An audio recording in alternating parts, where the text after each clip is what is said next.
কয়েকদিনের নাগাড়ে বৃষ্টি তার জেরেই চন্দননগরে গঙ্গা তীরবর্তী এলাকায় ভাঙন। স্ট্র্যান্ড ঘাটের কাছে হাটখোলায় ক্রমেই সরে যাচ্ছে ভিতের তলার মাটি, বিপজ্জনকভাবে দাঁড়িয়ে একাধিক বহুতল।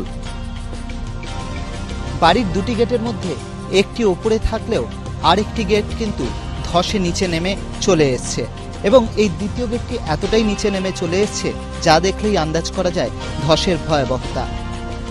বহুতলের আবাসিকদের অনেকেরই এখনো পর্যন্ত ঋণের টাকাই শোধ হয়নি। তার আগেই এই ঘটনা, যে কোনো মুহূর্তে ধসে পড়তে পারে বাড়ি।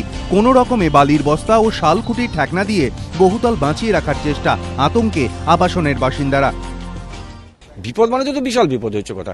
এখনো তো বর্ষা নামেনি, বাইচান্স যদি কোনো কারণে বর্ষা নেমে পড়ে, এখন এই যে আমরা একটা মানে হালকা প্রোটেকশনটা যেটা দিচ্ছিল, তো হালকা প্রোটেকশন প্র্যাকটিক্যালি, এর পরে এটা যে কোথায় দাঁড়াবে সে তো আমরা নিজেরাও জানি না। দেখুন, আমাদের যেটা মনে হয় এখানে উল্টো দিকে যে বালি তোলা হচ্ছে এইটা একটা বড় ব্যাপার, কারণ আমরা যখন প্রথম এসেছিলাম তখন এতগুলো বালি তোলার ব্যাপার কিন্তু সেখানে ছিল না।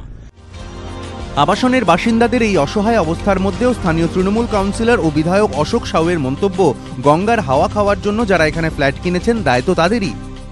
যেহেতু তারা নিয়েছেন, তারা এইভাবে নিয়েছেন যে গঙ্গার ধারে আমরা থাকবো, গঙ্গার হাওয়া খাবো, কিন্তু এইরকম যে বিপর্যয় হতে পারে সেরকম চিন্তাধারা ওদের আসেনি। ওই যারা কিনেছেন তারা ইয়েতে যাবেন, ক্রেতা সুরক্ষা আইন অনুযায়ী ব্যবস্থা নেবেন।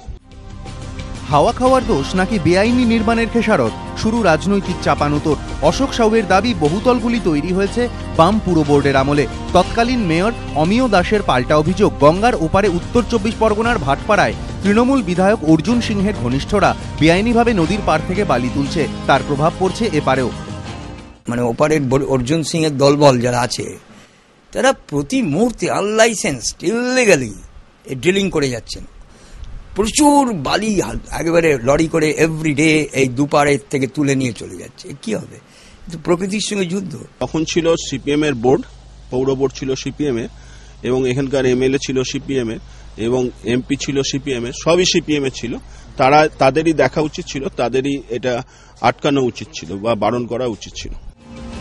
বিষয়টি খতিয়ে দেখা হচ্ছে বলে জানিয়েছে বর্তমান পুর বোর্ড। আমরা সমস্ত ব্যাপারগুলি, আমি হুগলি ডিএম এর সঙ্গে কথা বলে, কালকেই এডিএম দপ্তর থেকে লোক এসেছিল, এলআর দপ্তর থেকে, তারা এই বালি তোলা নিয়ে তারা ওপারের যে আমাদের নর্থ 24 পরগনাস যে ডিএম তার সঙ্গে কথোপকথন বলবেন এবং ইমিডিয়েটলি কাজটা বন্ধ করার চেষ্টা চলছে। স্ট্র্যান্ড ঘাটের কাছে রবীন্দ্রনাথের স্মৃতি বিজড়িত পাতাল বাড়ি, যেভাবে ভাঙন চলছে তাতে এই পাতাল বাড়ি নিয়েও আশঙ্কা এলাকাবাসীর। যদিও চন্দননগর পুরসভার তরফে জানানো হয়েছে আতঙ্কের কিছু নেই। অর্ণব মুখোপাধ্যায়, এবিপি আনন্দ, চন্দননগর।